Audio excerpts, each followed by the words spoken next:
could support Ron Paul. You could support some other Republican candidate. You could support Dennis Kucinich. You could support Barack Obama. You could support anybody you wanted as president. You know, if they're running, or even if they're not running, whoever you support. What I don't support in presidential candidates or in any type of debate about the candidates is the idea that you cannot have constructive criticism, and we really can't have constructive criticism in this day and age because people will yell at others and say, "Oh, you know, they're they're not um, they're not right to criticize this candidate. This is the wrong kind of criticism, and this is a cheap shot. This is a low shot. This is not the right kind of criticism."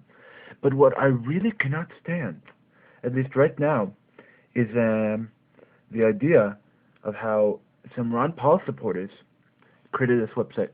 Now let me show you a little bit of what I mean. This is the website. It's called aaronbitterman.com, and people are attacking Aaron because they're saying, "Oh, you know, Aaron doesn't support Ron Paul. Aaron is being a hypocrite." So let me just say what this is. Hello, this page is devoted to sharing the truth surrounding Aaron Bitterman's social media activity. So, I mean, you can see here, you know, oh, I'll just go here. You can maybe stop quickly, you know, if you want. You can stop the video. And I think it's very hypocritical, you know.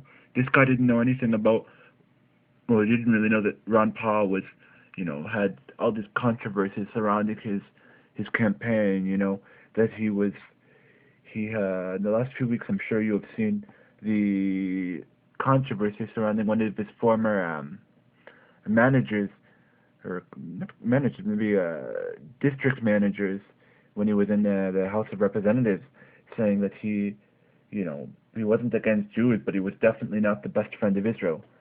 And this friend, you know, is saying, oh, you know, Ron Paul is not the best kind of candidate there is. You know, he has some negativity. And all candidates have negativity and kind of baggage. But Ron Paul isn't really being honest about how he really feels. You know, he isn't really saying his true opinion.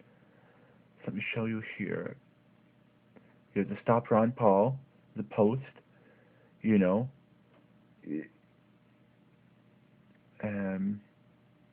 People are trying to say, you know, this kind of stuff, saying this, and you know, I get that people are angry. People have a right to be angry. I don't get the way that they're attacking, you know, people. You could be angry for whatever you want. It's your right to be angry, but it's this way that they're doing this. They're attacking him is definitely not the right kind of way to do it.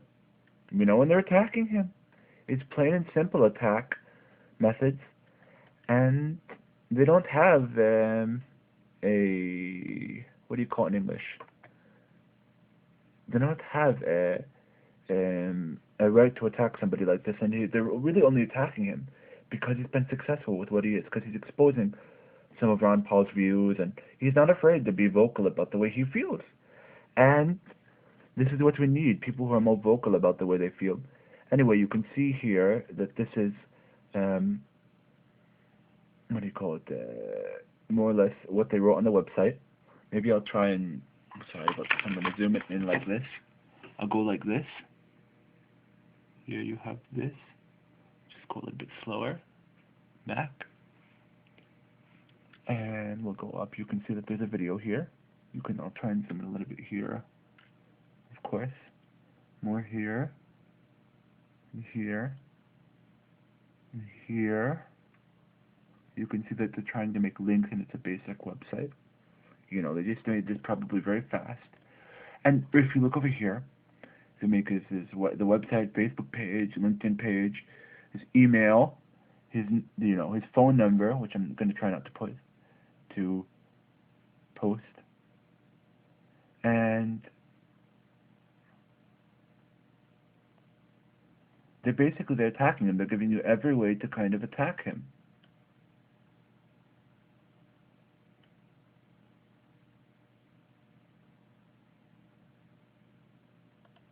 And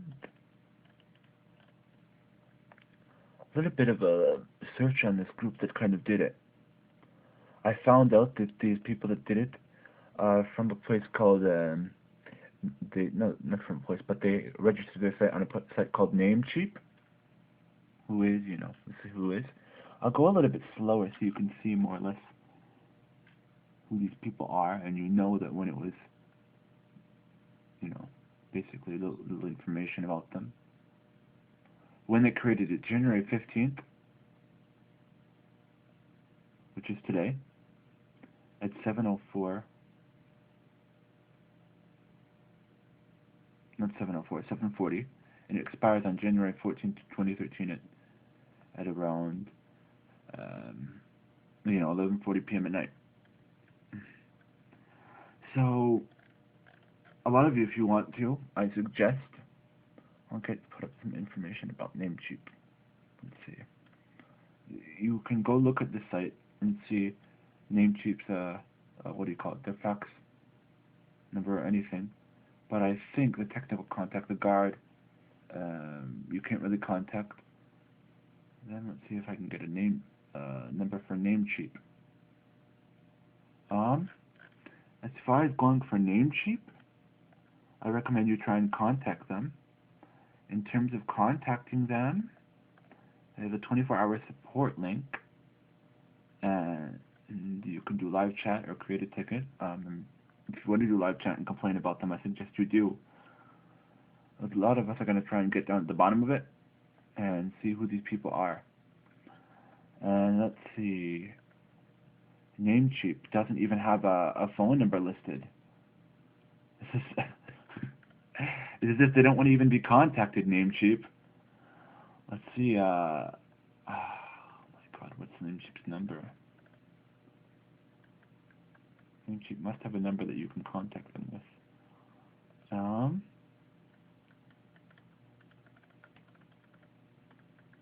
Namecheap. In terms of finding a number for Namecheap, which is what I'm trying to do right now. Let's see. Namecheap.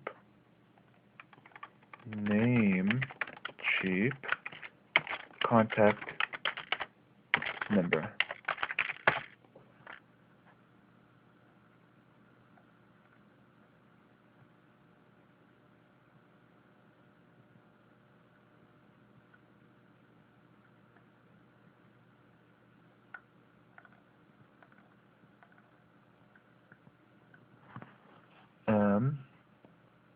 Namecheap. They don't have any contact numbers. But they said somebody called their number once, and they're only open during office hours. And they said their number was 310-914-1486.